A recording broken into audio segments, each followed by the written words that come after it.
11장 27절 28절을 봉독하겠습니다. 누가복음 11장 27절 28절을 봉독하겠습니다. 이 말씀을 하실 때에 무리 중에서 한 여자가 음성을 높여 이르되 당신을 뵌 태와 당신을 먹인 젖이 복이 있나이다 하니 예수께서 이르시되 오히려 하나님의 말씀을 듣고 지키는 자가 복이 있느니라 하시니라. 아멘. 봉독한 말씀을 가지고 어떤 자가 복이 있는가 라고 하는 내용으로 함께 은혜를 받습니다. 지금이 사순절 기간이고 다음 주가 종려주일, 그래서 그 한 주간을 고난주, 그래서 그 다음 주가 부활절이 됩니다.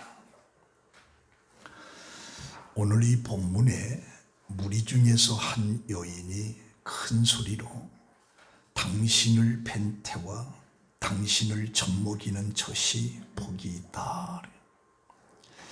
이 여자가 갑자기 왜 예수님의 어머니를 축복했을까? 이는 그 어머니를 축복함으로 그 자식을 축복하고 찬양하는 그 유대인 습관에 따른 것입니다. 또한 이 말을 하게 된 원인은 14절에 보면 예수님이 말 못하는 귀신을 쫓아내시니 귀신이 나감으로 말 못하는 사람이 말을 하게 됩니다. 많은 무리가 놀랍게 여기는 상황에서 감격해서 예수님을 뵌 태와 젖먹이는 젖이 복이 있다.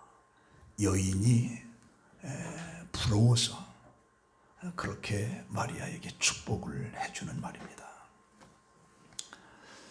사실 훌륭한 똑똑한 아이를 두면 그 부모는 동네 사람들로부터 칭찬을 받게끔 되겠습니다. 이번에 대통령으로 당선된 윤석열, 아마 그 아버지는 윤기juk 씨입니다. 연대 교수인데 아마 상당히 영광스럽게 아마 생각하지 않을까 그런 생각도 듭니다. 그래서 누가복음 1장에 보면 이미 마리아는 자기 뱃속에 임신했다라고 하는 이 사실을 놓고 세례 요한을 낳았던 엘리사벳을 찾아갔을 때 그가 찬양하는 소리를 듣고서 마리아가 이런 얘기를 합니다. 이제 후로는 만세의 날을 복이 있다고 일컬으리로다. 이렇게 노래한 마리아의 찬양이 성취되는 그런 모습을 여기서 우리가 보게 됩니다. 그런데 이 여인의 소리를 들은 예수님은 동문서답을 합니다. 그렇다고 예수님은 여인의 찬사를 부정하려는 것이 아니고 오히려 긍정의 의미를 담고 있습니다. 그러면서 예수님이 강조하고 있는 것은 진정한 복이라고 하는 것은 어떤 혈육의 관계가 아니다. 그러면서 말씀에 대한 전적인 순종에 있다라고 강조를 하고 있습니다. 그래서 28절에 예수께서 이르시되 오히려 하나님의 말씀을 듣고 지키는 자가 복이 있다라고 예수님께서는 말씀하십니다. 자, 그러면 왜 예수님은 말씀을 듣는 자가 복이 있다고 했는가? 말씀에 진리가 있습니다. 말씀에 하나님의 뜻이 있고 말씀은 바로 생명입니다. 로마서 10장 17절에 믿음이라고 하는 것은 들으면서 나고 들음은 그리스도의 말씀으로 말미암다. 말씀을 듣는 데서부터 믿음이 생긴다라고 얘기하고 있습니다. 그래서 말씀을 듣는다라고 하는 것은 우리 신앙인에게 있어서 아주 중요한 것입니다. 말씀을 듣지 아니하면 우리가 어떻게 예수를 믿을 수 있겠습니까? 말씀을 듣지 아니하면 어떻게 하나님의 뜻을 알 수가 있습니까? 말씀을 듣지 아니하면 천국이 있는 줄을 우리가 어떻게 알 수가 있습니까? 그래서 우리는 말씀을 통해서 천국을 알게 되고 지옥을 알게 되고 부활을 알게 되고 성천을 알게 되고 다시 마지막 때 주님의 재림이 온다는 사실을 우리가 알게 되는 겁니다. 그래서 말씀이라고 하는 것은 이런 엄청난 힘을 가지고 있는데, 말씀은 우리들의 삶 속에 어떤 유혹을 이기게끔 하고 죄악을 이기게끔 합니다. 공생의 시작 예수님이 광야에서 40일 금식 기도한 후에 사단에게 시험을 받는데 3번 시험을 받습니다. 근데 이 3번의 시험을 무엇으로 이기냐? 말씀으로 이기는 겁니다.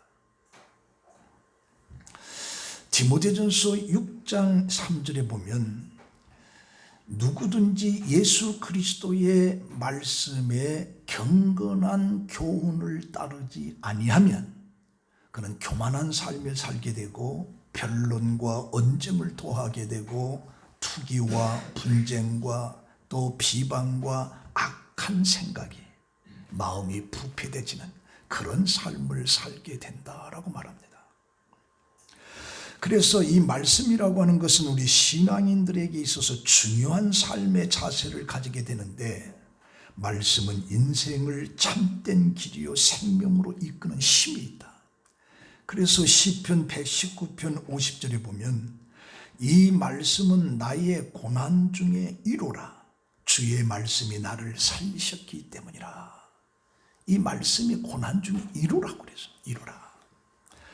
그래서 이 말씀은 우리에게 강한 힘을 부어주고 우리의 마음에 뜨겁게 열정의 사람으로 바꿔주게 되는 거죠. 또 누가복음 10장 38절에 보면 예수님을 초청했던 그 마르다가 예수를 대접하기 위해서 열심히 음식을 만드는데 분주하게 되는 거죠. 근데 도와줘야 될 이 동생 마리아가 예수의 바로 앞에서 말씀을 듣고 있으니까 마르다가 은근히 화가 나서, 선생님, 내 동생 좀 책망해가지고 이 언니 일을 좀 도와주게끔 하소서. 그러자 예수님께서 뭐라고 말씀하냐? 마리아가 좋은 편을 택하였으니 빼앗기지 아니하리라. 오히려 칭찬을 한 겁니다. 그런 의미에서 예수님은 진정으로 복이 있는 자는 자기 자신을 낳아준 혈육의 어머니가 아니라 하나님의 말씀을 듣는 자가 복이 있다, 그렇게 말을 해주고 있습니다. 또 누가복음 24장 32절에 보면 엠마오로 내려가는 두 제자가 십자가의 사건을 놓고 희망이 무너진 채 고향으로 내려가고 있었습니다. 그때 그들에게 다시 부활하신 예수님이 찾아왔지만 그들은 예수님인 줄을 몰랐어요. 너희들이 길을 가면서 주고받는 이야기가 뭐냐? 그럴 때에 그가 하는 얘기가, 우리 대제사장과 관리들이 우리의 희망했던 메시아 예수를 십자가에 못 박아 죽였다. 우리는 이 사람이 우리를 속량할 자라고 믿었다. 그런데 우리가 떠나는 중에 우리 중에 어떤 여자들이 새벽에 그 무덤에 갔다가 시체를 보지 못하고 그가 살아나셨다라고 하는 말을 했다. 그러자 예수님께서 미련하고 선지자들의 말한 모든 것을 더디 믿는 자들이요, 그리스도가 이런 고난을 받고 자기의 영광에 들어가야 할 것이 아니냐. 그러면서 그들과 함께 식사를 하다가 그들의 눈이 떠지는데 같이 길을 걸었던 그가 바로 예수님이었어요. 그 순간에 사라지는 거죠. 그러면서 하는 얘기가, 길에서 우리에게 말씀해 줄 때 그 말씀이 우리의 마음에 뜨겁지 않더냐. 그리고 즉시로 예루살렘에 올라가서 사람들을 만나면서 우리가 다시 사신 예수를 보았다. 그렇게 십자가의 사건의 부활을 이야기하고 있습니다. 그리고 사도행전 2장 37절에 보면 이런 사건을 베드로가 설교할 때 그 말씀을 듣고 있던 수많은 무리들이 양심의 가책에 찔리면서, 선생들아 어찌하면 우리가 좋을까? 그럴 때 베드로가 회개하고 예수 그리스도의 이름으로 세례를 받고 그러면 사함을 얻으리라. 그날에 3,000명이 예수 믿겠다 하고 돌아오는 사건이 일어나게 되는 거죠. 티코미 로프라고 하는 사람이 있는데 어린 시절 전쟁을 피해서 시베리아로 부모와 함께 피난을 떠나게 됩니다. 그러나 피난길에 몸이 약해진 부모님은 도착을 한 뒤에 콜레라로 세상을 떠나게 됩니다. 그 살 길이 막막했던 그는 조직을 만들었고 사람들의 재산을 강탈하기 시작합니다. 그러다가 한 번은 재산을 지키려던 부부와 실랑이를 하다가 사진을 저지릅니다. 그는 살인을 하고도 집안에 있는 모든 물건을 훔쳤는데 훔친 물건을 확인 중에 성경 한 권이 나와요. 이게 뭔가? 그래서 유난히 성경에 마음이 끌려서 무심코 신약을 펼쳐놓았고 그 신약의 공고한 복음 누가복음을 읽게 되는데 누가복음을 계속 읽거든요. 그러다가 십자가의 사건이 나오고 거기에 두 강도의 사건 이야기가 나오면서 이것은 내 이야기구나. 그러면서 그 일행 7명을 설득해가지고 자수를 하게 되고 그리고 10년 동안 중노동형을 선고받으면서 바이칼 호수 곁에 그 형무소에서 그가 10년을 복역하게 됩니다. 사면을 받은 뒤에는 복음을 전한다는 이유로 다시 감옥에 몇 번이나 들어갔지만 그는 생애 마지막까지 복음을 전했으며 과거에 자신으로 인해 고통을 받은 사람들을 향해서 사죄하는 마음을 가지고 평생을 헌신하며 살았는데 이런 흉악한 강도를 변화시킨 것이 뭐냐? 말씀입니다. 말씀이 그를 변화시킨 거예요. 일본의 유명한 과학자요 신앙이었던 우찌무라 간조가 있습니다. 그 우찌무라 간조에게 학생들이 찾아왔어요. 선생님, 저는 성경을 믿고 싶은데 성경에서 예수가 물 위에 걸어간다. 또 죽은 자를 다시 살렸다. 이런 거 빼면 안 됩니까?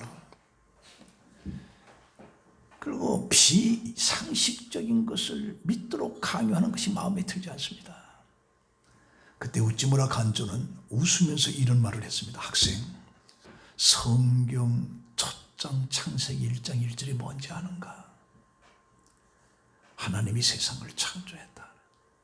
성경 마지막 장 요한계시록의 마지막이 뭔지 아는가?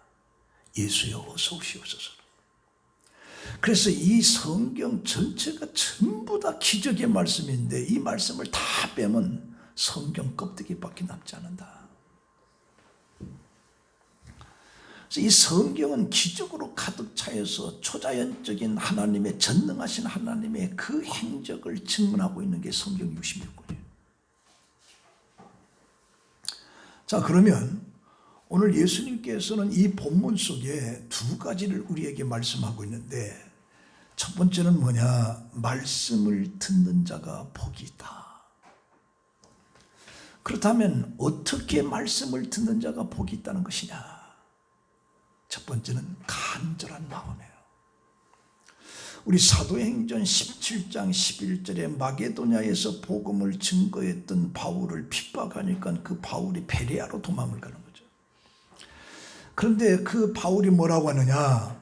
베레아에 있는 사람들은 데살로니가에 있는 사람보다 더 늘어서 간절한 마음으로 말씀을 받고 이것이 그러한가야 날마다 성경을 상고한다. 이 마게도냐의 데살로니가 사람들은 복음을 증거하는 바울을 핍박했지만 베레아 사람들은 그렇지 않았어요.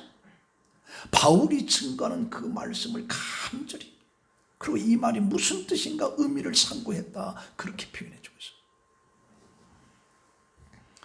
시편 119편 10절에 보면 내가 전심으로 주를 찾아 싸우니 주의 계명에서 떠나지 말게 하소서.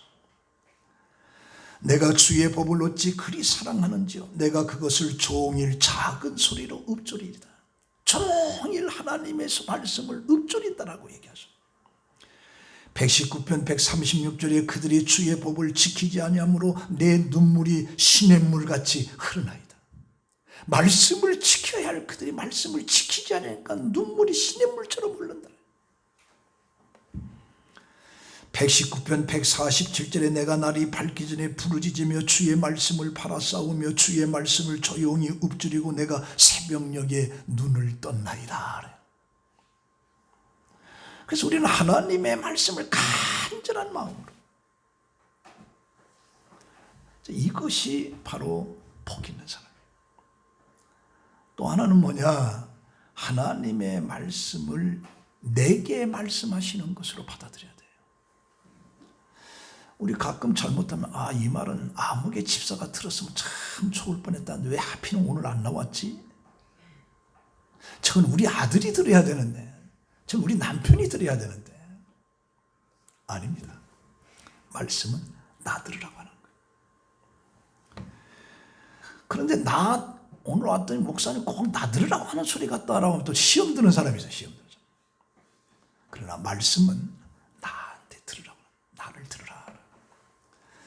자, 2차 세계대전 중에 헤로드 너셀이라고 하는 이 청년이 공수부대로 참전을 했다가 불행하게 폭탄에 맞아서 두 팔을 다 잃어버렸어요. 그는 이제 나는 쓸모없는 고깃덩어리가 되었구나. 절망하던 중에 전도를 받고 교회에 나가게 됐어요. 어느 날 여호와를 앙망하는 자는 새 힘을 얻으리라라고 하는 그 설교를 들을 때 이 말씀은 나에게 주는 말씀이구나. 그러면서 마음에 새로운 힘이 솟아나면서 그 후에 그는 무엇인가를 하여야 하겠다는 생각 중에 의사로부터 쇠붙이로 붙인 의족을 받습니다. 그리고 그 손으로 글을 쓰고 나중에는 타자까지 줬어요. 심지어 생애 최고라고 하는 영화에 출연해서 최고상인 아카데미 주연상을 받기도 합니다. 하나님의 말씀은 힘이 있고 이 말씀이 중요한 것은 뭐냐? 이 말씀은 나에게 주시는 말씀이구나. 그래서 우리는 설교 시간에 예배 드릴 때 잡생각에 빠져 이 말씀 하나님이 나에게 주고 있구나. 내게 주는 말씀으로 받아들여야 된다. 그리고 또 하나는 말씀을 들을 때 믿음으로 들어야 돼요. 믿음으로. 의심으로 들으면 안 돼요. 바울은 그리스도 안에 예만이 있다. 아니요가 없다. 그래서 이 말씀은 귀로 듣는 것이 아니라 믿음으로 듣는 겁니다. 우리가 귀로 듣게 되면 내 이성으로 판단하게 되면서 이것을 하나의 지식적으로 받아들이는 걸로 말아요. 말씀은 믿음으로 들어야 돼요. 믿음으로. 그러므로 믿음이 없이는 하나님의 말씀이 전혀 틀리지가 않습니다. 그리고 그 말씀을 우리는 긍정적으로 받아들여야 돼요. 금 속에 돌이 있는 것이 아니라 돌 속에 금이 있어요. 설교를 듣는 사람 중은 금을 버리고 돌을 캐내는 사람이 있는데 부정적인 마음으로 설교를 듣는 사람들이다. 그건 어리석기가 그지없는 거예요.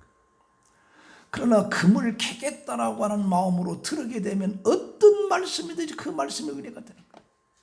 어린아이가 증거해도 그 말씀의 은혜가 되는 거예요. 무식한 베드로가 전해도 감동 속의 은혜가 되는 거예요. 시편 119편 103절에 주의 말씀의 맛이 어찌 그리 단지요 내 입의 꿀보다도 더 단이다. 하나님의 말씀이 너무 단 거예요. 너무 달아요. 그리고 예수님께서 또 하나 말씀하시는 게 뭐냐? 말씀을 지키는 자가 복이 있다. 말씀을 듣는 자가 복이 있고 지키는 자가 복이 있다. 그럼 말씀을 지킬 때 어떻게 되는 거냐? 마태복음 7장 24절에 그러므로 누구든지 나의 이 말을 듣고 행하는 자는 그 집을 반석 위에 지은 지혜로운 사람 같으니 비가 내리고 창수가 나고 바람이 불어 그 집에 부딪히되 무너지지 아니하나니 이는 주추를 반석 위에 놓은 까닭이요 나의 이 말을 듣고 행하지 아니한 자는 그 집을 모래 위에 지은 어리석은 사람 같으니 비가 내리고 창수가 나고 바람이 불어 그 집에 부딪히며 무너져 그 무너짐이 심하니라. 예수님의 결론이 뭐냐? 내 말을 듣는 것도 복이 있는데 들은 그 말씀을 지키는 것, 이게 지혜롭다. 말씀을 듣고 행하지 아니한 자 어리석은 자라고 그랬어. 디모데후서 3장 15절에 또 어려서 성경을 알았나니 성경은 능히 나로 하여금 그리스도 예수 안에 있는 믿음으로 말미암아 구원에 이르는 지혜가 있게 하느니라. 하나님의 말씀은 우리로 하여금 구원에 이르게 하는 지혜가 있다고 그랬어. 그래서 모든 성경은 하나님의 감동으로 된 것으로 교훈과 책망과 바르게 함과 의로 교육하기에 유익하니 이는 하나님의 사람으로 온전하게 하며 모든 선한 일을 행할 능력을 갖추게 하려 함이라. 그래서 하나님의 말씀이 우리로 하여금 온전하게 하고 선한 일을 행할 수 있도록 한다. 세계 유명한 대학 중에 하나인 프린스턴 대학이에요. 가장 우수한 대학이라고 평가를 받는 대학인데, 그 프린스턴 대학에 잭 월슨이라고 하는 유명한 구약신학자가 있습니다. 어느 날 프린스턴 대학의 우수한 학생들이 그 월슨 박사를 찾아봤어요. 우리는 구약의 이것저것들이 믿을 수 없어서 토론 좀 하려고 왔습니다. 그때 윌슨 교수는 그 말을 듣고 웃으면서, 토론하는 거 좋은데 성경을 토론하겠다. 그러면서 그 교수가 이런 말을 합니다. 성경을 몇 번 읽어봤느냐? 예, 끝까지 아직 한 번도 안 읽어봤는데요. 그러자 그 교수는, 나는 적어도 40년 동안 밤도 자지 않으면서 몇백 번을 읽은 성경이야. 근데 그게 한 번도 믿어지지 않는 것이 없어. 그래, 성경을 더 읽고 와서 나한테 얘기해라. 한 번도 읽지 않고 와서 뭐 성경이 어떠니 더 읽고 와라. 그러고 말해요. 그래서 우리는 이 성경을 읽을 때 지혜가 생깁니다. 이 지혜는 영적인 하나님을 향한 것이기도 하지만 우리가 세상을 살아가는데도 지혜로운 자가 될 수가 있어요.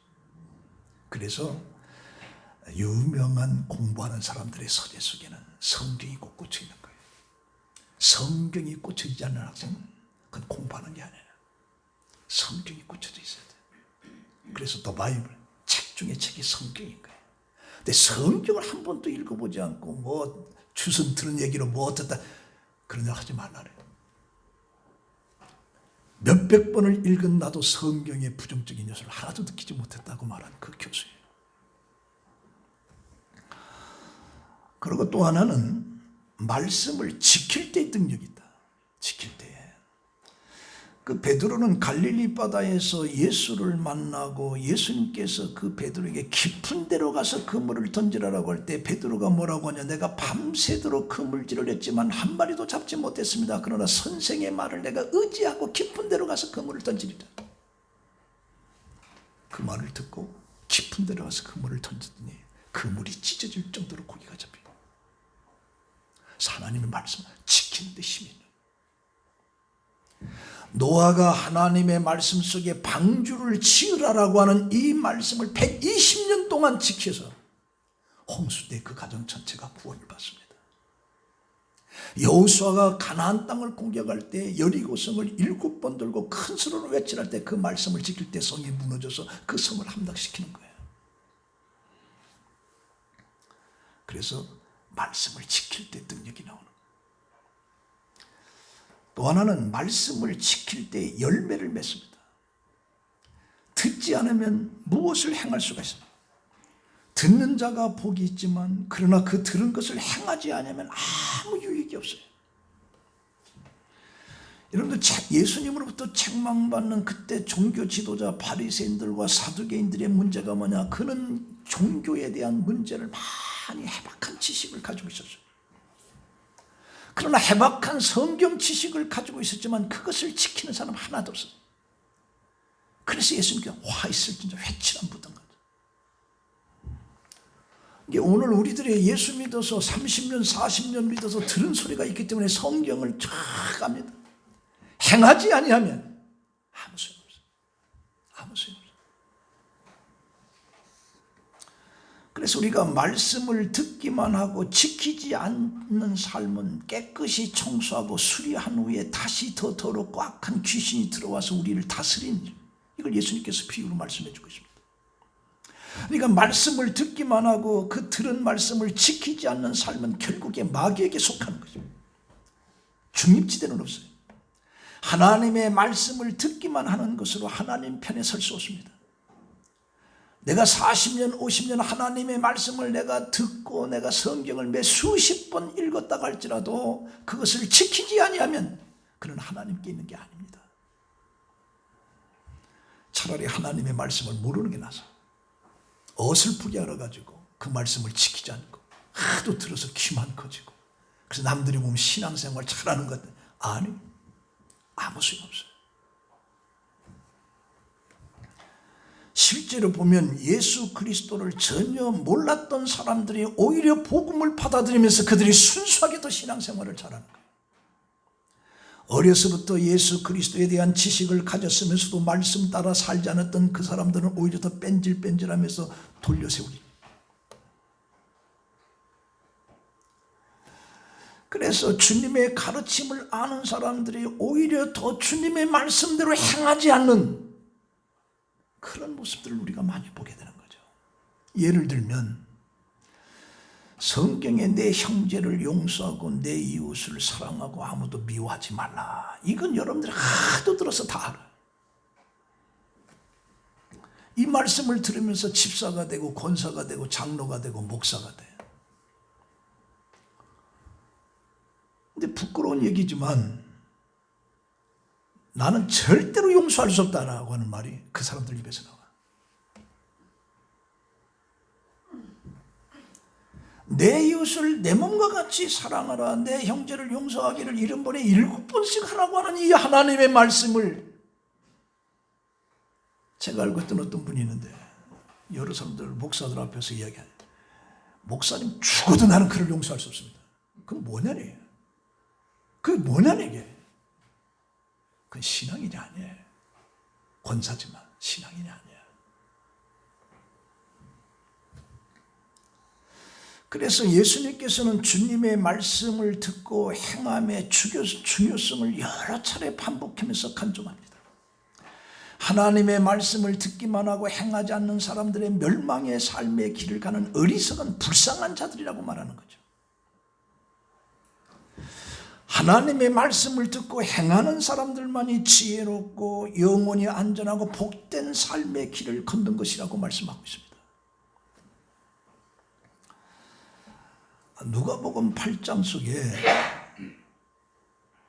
예수의 어머니와 형제들이 예수를 찾으러 나왔어요.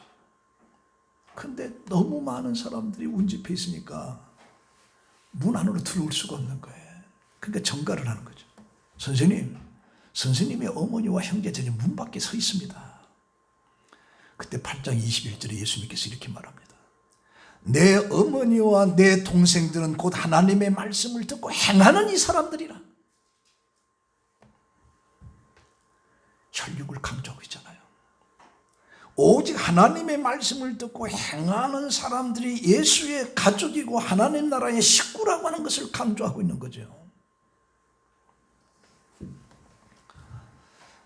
그래서 우리는 내가 과연 하나님의 말씀을 듣고 그 말씀을 지키느냐, 그 말씀을 행하느냐, 이게 중요해요. 자, 오늘 이 말씀 아주 결론 냈습니다. 왜 말씀을 듣고 지키는 자가 복이 있다고 하느냐? 거기에 영생이 있기 때문입니다. 또한 이 말씀은 참된 복의 조건은 육적인 것이 아니라 영적인 것에 있다라고 하는 것을 강조하고 있습니다. 그래서 이게 듣다라고 하는 것은 현재 능동태 분사로 되어 있어요. 그러니까 듣는 정도가 아니라 하나님의 말씀을 소중히 여기고 순종하고자 하는 마음으로 몰두하는 것, 이게 듣는 거예요. 그 지킨다라고 하는 건 뭐냐? 이것도 현재 능동사 분사로 되어 있어요. 철저히 지키고 순종하는 것을 의미하는 거죠. 그래서 이 본절은 참된 복이라고 하는 것은 뭐냐? 육적 혈통이나 인간관계에서 비롯된 것이 아니라 하나님의 말씀을 듣고 그 말씀을 행하는 데 있다라고 하는 것을 교훈해주고 있는 거예요. 그래서 하나님에 관하여 아는 것과 하나님을 아는 것과는 천지 차이입니다. 우리가 아는 만큼 보이고 아는 만큼 이해를 하고 들리는 것만큼 우리가 듣게 되는 거예요. 내가 하나님에 관하여 예수가 이 땅에 오셔가지고 마리아에서 태어나가지고 30년 살다가 3년 공생해서 십자가에 죽고 부활했다, 다 예수에 관해서 아는 게 중요해요. 예수 자체를 아는 게 중요해요. 예수에 관해서 하는 게 중요한 게 아니에요. 유명한 신학자인 제임스 패커라고 하는 사람이 이런 말을 합니다. Going God이라고 하는, 다시 말하면 하나님을 아는 지식이라고 하는 이 책이 번역됐는데 그 책에서 이런 얘기를 합니다. 오늘날 많은 사람들이, 믿는 사람들이 하나님에 대하여 많이 아는데 실제는 하나님을 모른다 그래요. 하나님에 관하여 많이 아는데 하나님을 실제 모른다. 그러니까 성경을 지식적으로만 알고 지식적으로만 접근하는 사람들이 있다는 얘기죠. 그런 사람들은 백날 성경 공부해도 사람이 변하지 않습니다. 저도 성경 공부를 참 숱하게 많이 해봤는데 머리가 좋아가지고 줄줄줄 다 외우는 사람이 있어요. 근데 그의 삶을 보면 변화가 하나도 없어요. 그 전부 다 지식적인 거예요.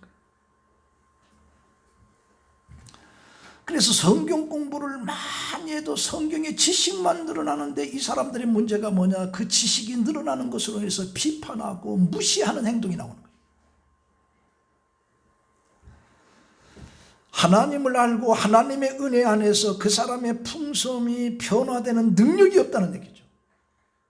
그 변화는 만나야 되는 거예요. 하나님을 만나야. 하나님을 아는 것 갖고 안 돼요.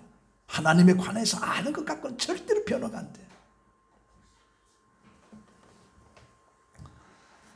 그래서 우리는 성경을 읽으면서도 그 가운데 나를 사랑하시는 하나님이 누군가, 그 하나님을 보고 우리는 그 하나님 앞에 서야 되고 그 하나님을 만날 때 우리 인생이 변화되는 거예요. 근데 오늘 우리들의 문제가 전부 다 지식적인 예수에 관해서만 얘기하고 이제 그 예수가 나와의 관계성이 무언가 전혀 체험을 못하네. 그러니까 20년, 30년 하나도 안 변해. 그리고 하도 듣다 보니까 성경에 대한 지식만 넓어져. 근데 그게 신앙인 줄 알아. 절대 아니에요. 그런데 그 미국의 그 네바다주가 있습니다. 라스베가스 가는 길에 네바다주에는 아주 광활한 광야입니다. 근데 그 네바다 사막에는 성장 습성이 상이한 두 종류 나무가 있어요. 하나는 팀버월즈라는 나무고 또 하나는 조슈아 트리라고 하는 나무입니다. 이 팀블 이주라고 하는 이 나무는 축축한 곳을 만나면 거기서 실뿌리를 내리고 살다가 습기가 없어지면 뿌리를 잘라버려요. 포기하고 바람에 몸을 이리저리 굴려면서 습지를 만나면 거기서 또 뿌리를 내리다가 또 습이 만나면 그 뿌리를 자르고 다시 또 움직여요. 그러나 조슈아 트리는 정반대예요. 적박한 사막이지만 심겨진 곳에 깊고 넓게 뿌리를 내리고 사는데 어떤 때는 뿌리가 11m까지 내려가. 근데 1년에 3cm밖에 안 자라. 근데 뿌리는 11cm까지, 11m까지. 그래서 이 나무는 제대로 자라지 못하지만 수백 년, 어떤 것은 1000년을 넘게 살거든요. 1000년을 넘게 살아요. 특별한 나무죠.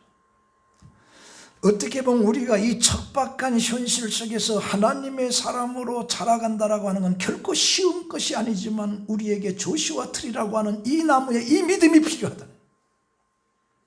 말씀의 뿌리를 깊이 내리는 거죠. 말씀을 먹고 살아는 어떤 환난과 어떤 핍박이 와도 그것에 전혀 차용하지 않고 뿌리를 깊이 내려요. 이게 말씀의 뿌리를 깊이 내려요. 조그만 환경만 변하면 짝 잘라서 둘러 가서 어디 또 습진 만나면 거기서 또 이게 아니라는 신앙. 그러면 이 성경을 기록한 목적이 뭐냐? 하나님께서 우리를 하나님의 사람으로 세우기 위해서, 하나님의 사람으로 세우기 위해서. 그래서 무디는 이렇게 말합니다. 성경은 정보를 위한 것이 아니라 변화를 위한 책이다. 이 성경을 통해서 성경은 이런 것이라는 정보가 아니라 그 성경을 통해 내가 변화되는 거예요. 이게 성경이라. 이게 변화되지 않는 것은 잘못 믿는 거예요.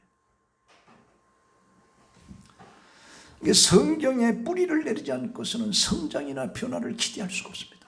그래서 요한계시록 1장 3절에 이 예언의 말씀을 읽는 자와 듣는 자와 그 가운데 지키는 자가 복이 있나니 때가 가까움이라. 듣는 것도 복이 있습니다. 보는 것도 복이 있습니다. 그러나 더 중요한 건 뭐냐? 그걸 지키는 거. 왜? 때가 가까우니까. 요한복음 14장 20절에 나의 계명을 지키는 자라야 나를 사랑하는 자니 나를 사랑하는 자는 내 아버지께 사랑을 받을 것이요 나도 그를 사랑하여 그에게 나를 나타내리라. 내 계명을 지키는 자가 나의 사랑하는 자라고 그랬어요. 하나님의 말씀을 듣는 것이 아니라 듣고 지키는 자가 나를 사랑하는 자라고 했어요. 요한일서 5장 3절에 하나님을 사랑하는 것은 이것이니 우리가 그의 계명들을 지키는 것이라. 그래서 하나님을 사랑한다고 하면 그의 계명을 지키는 거죠. 그 계명은 무거운 것이 아니로다. 무거운 것이. 그래서 여인의 찬양 소리, 당신의 젖을 먹인 당신을 뵌 태가 복이 있다. 어떤 육적인 것이죠. 혈육적인 것이죠. 그렇게 칭찬한 그 여인에게 예수님께서는 말씀을 듣고 지키는 자가 복이 있다. 오늘 우리들에게 있어서는 모든 상황, 환경이 중요한 것이 아니고 하나님의 말씀을 내가 듣고 그 말씀을 지키는 자가 복이 있다. 그래서 여러분들은 말씀을 지키는 자가 되어 복 있는 삶을 살기를 예수의 이름으로 축원합니다. 기도하겠습니다. 하나님, 우리는 세상의 기준으로 모든 조건 속에 부러워할 때도 있고 또 나는 왜 그러지 못하는가 자기 자신을 움찔 때도 있습니다. 그러나 예수님께서는 이것을 다 털어버리시고 하나님의 말씀을 듣고 지키는 자가 복이 있다. 이 말씀처럼 우리는 복 있는 사람이 되기 위해서는 말씀을 듣고 그 말씀을 지키는 자가 돼서 정말 복 있는 자의 삶을 사는 우리 모두가 되게 하여 주시옵소서. 예수님의 이름으로 기도합니다. 아멘. 우리 찬송가 204장입니다.